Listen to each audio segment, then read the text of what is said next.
Youth Congress നേതാവിനെ police സ്റ്റേഷനിൽ വെച്ച് മർദ്ദിക്കുന്നതിന്റെ CCTV ദൃശ്യങ്ങൾ മീഡിയ വണ്ണിന്. തൃശൂർ ചൊവ്വന്നൂർ മണ്ഡലം പ്രസിഡന്റ് സുജിത് VS-നെ കുന്നംകുളം പോലീസ് മർദ്ദിക്കുന്നതിന്റെ ദൃശ്യങ്ങളാണ് പുറത്തു വന്നത്. പോലീസ് പൂഴ്ത്തിവെച്ച 2023 നടന്ന സംഭവത്തിന്റെ ദൃശ്യങ്ങൾ നിയമ പോരാട്ടങ്ങൾക്കൊടുവിലാണ് പുറത്തുവിട്ടത്.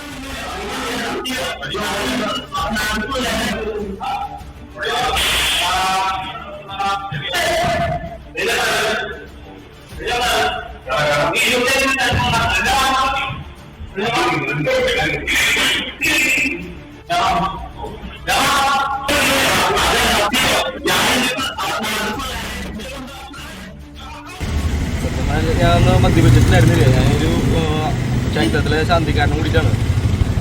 അന്ന് ഒരു പൂരത്തിൻ്റെ ഒരു വൈകിട്ട് സമയത്ത് കമ്മിറ്റിയുടെ വീഡിയോ കാര്യങ്ങളും കാണാൻ വേണ്ടിയിട്ട് നാട്ടിലിരിക്കുമ്പോഴാണ് ഇങ്ങനെ പോലീസ് വന്നിട്ട് അവിടെ കൂട്ടുകാരുടെ അടുത്ത് വന്നിട്ട് സംസാരം ഉണ്ടായത്, വാക്കാരൊന്നും ഉണ്ടായത്. അപ്പോൾ പേടിയ കാരണം നമ്മൾ വിളിച്ചിട്ട് പോലീസിനായിട്ട് സംസാരിക്കേണ്ട സമയത്താണ് എൻ്റെ കോളർ പിടിച്ച് വലിച്ച് കയറ്റി ജീപ്പിൽ കയറ്റിയിട്ട് നേരെ അങ്ങോട്ട് കൊടുന്നത്. അവരുടെ എല്ലാവരുടെയും ഒഴിവാക്കിയിട്ട് എന്നെ മാത്രമേ കൊടുന്നത്.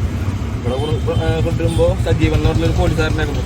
ആള് ഒന്നിയൂർ ജംഗ്ഷൻ്റെ അവിടെ വെച്ചിട്ട് എന്നെ തല്ലിയിട്ടുണ്ടായിരുന്നു. ബാക്ക് ഡോർ തുറന്നിട്ട് തല്ലിയിട്ടുണ്ടായിരുന്നു. അത് കഴിഞ്ഞിട്ട് അതൊക്കെ CCTV കറക്റ്റായിട്ട് കാണുന്നുണ്ട്. ജീപ്പ് കയറി പറഞ്ഞേക്കാട്ട് തൊട്ട് മുന്നേ ആളുകൾ നടന്നു വരുന്ന ദൃശ്യങ്ങളൊക്കെ. അതിനുശേഷം സ്റ്റേഷനിൽ വന്നതിന് ശേഷം എല്ലാവരും കൂടിയിട്ട് 5 പേരും കൂടി നല്ല ക്രൂരമായിട്ട് ശ്രദ്ധിക്കാനുണ്ടായിട്ടുണ്ട്. നട്രാജ് പരശുരാം വിശദാംശങ്ങൾ നൽകും. നട്രാജ്, ക്രൂരമായ പോലീസ് മുറയുടെയും ഇടിമുറിയുടെയും ഒക്കെ വാർത്തകൾ ഇതുവരെ നമ്മൾ കേട്ടിട്ടേ ഉണ്ടായിരുന്നുള്ളൂ. ഇപ്പോൾ അതിന്റെ നടുക്കുന്ന ജീവനുള്ള ദൃശ്യങ്ങൾ നമ്മൾ കാണുകയാണ്. ഇത് CCTV വിഷ്വൽസും കൂടിയാണ്. ഈ സുജിത്തിനെ മർദ്ദിച്ച ദൃശ്യങ്ങൾ ഇപ്പോൾ 1.5 വർഷത്തിന് ശേഷം എങ്ങനെയാണ് പുറത്തു വന്നത്? സുജിത്തിന്റെ നിയമ പോരാട്ടം എങ്ങനെയായിരുന്നു? ഈ ദൃശ്യം പുറത്തു വന്നതിന് ശേഷം ഈ കേസിന്റെ ഇനിയുള്ള ഗതി എന്താകും നട്രാജ്? നാടിനെ നടുക്കുന്ന ദൃശ്യങ്ങൾ, പോലീസിന്റെ ക്രൂര മുഖം വെളിവാക്കുന്ന ദൃശ്യങ്ങളാണ് മീഡിയ വൺ പുറത്തുവിട്ടത്. 2023 സംഭവം. അന്ന് തന്റെ സുഹൃത്തുക്കൾ വഴിയോർത്ത് നിൽക്കുന്നതിനെ പോലീസുകാർ ചോദ്യം ചെയ്തപ്പോൾ ആ വിഷയത്തിൽ ഇടപെടുകയായിരുന്നു സുജിത്ത്. ഇത് ചോദ്യം ചെയ്ത വൈരാഗ്യത്തിലാണ് അന്നത്തെ കുന്നംകുളം പോലീസ് സ്റ്റേഷനിലെ ഉദ്യോഗസ്ഥർ കേസ് കെട്ടിച്ചമച്ച് യൂത്ത് കോൺഗ്രസ് പ്രവർത്തകരും പൊതുപ്രവർത്തകരുമായി യുവാവിനെ പോലീസ് സ്റ്റേഷനിൽ കൊണ്ടുപോയി മർദ്ദിച്ചത്. സാധാരണ ഇത്തരം കേസുകളിൽ മർദ്ദന ആരോപണം വരുമ്പോഴും CCTV ദൃശ്യങ്ങൾ പുറത്തു വരാറില്ല. കേസിനകത്ത് സ്റ്റേഷനകത്ത് സംഭവിച്ച കാര്യങ്ങൾ പുറത്തു വരാറില്ല. പക്ഷേ ഈ കേസിൽ അത് നമ്മൾ പുറത്തുവിടുകയാണ്. നേരത്തെ തന്നെ ഈ കേസിലെ കാര്യങ്ങൾ കോടതിക്ക് ബോധ്യപ്പെട്ടത് കൊണ്ടും ആവണം കോടതിയിൽ ഹാജരാക്കിയ സുജിത്തിനെ വൈദ്യപരിശോധനയ്ക്ക് അന്നത്തെ ചാവക്കാട് കോടതി നിർദ്ദേശിക്കുകയായിരുന്നു.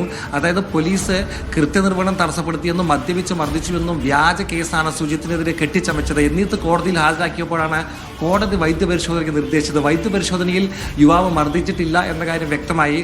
യുവാവ് തന്നെ പോലീസ് മർദ്ദിച്ചു എന്ന കാര്യം കോടതിയെ അറിയിക്കുകയും ചെയ്തു. തുടർന്നാണ് കേസിൻ്റെ മറ്റ് നടപടികൾ നടന്നത്.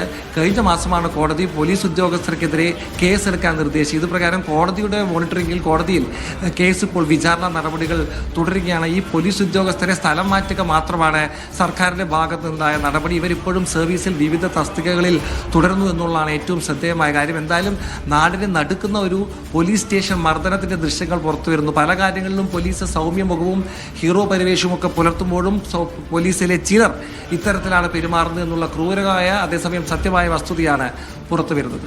അതിക്രൂരമായ പോലീസ് മുറയുടെ ദൃശ്യങ്ങളാണ് ഇപ്പോൾ പുറത്തു വന്നിരിക്കുന്നത്. 2023 യൂത്ത് കോൺഗ്രസ് നേതാവായ സുജിത്തിനെ മദ്യപിച്ചു എന്നാരോപിച്ചുകൊണ്ട് പോലീസ് കസ്റ്റഡിയിലെടുത്ത് സ്റ്റേഷനിൽ കൊണ്ടുപോയി മർദ്ദിച്ചത്.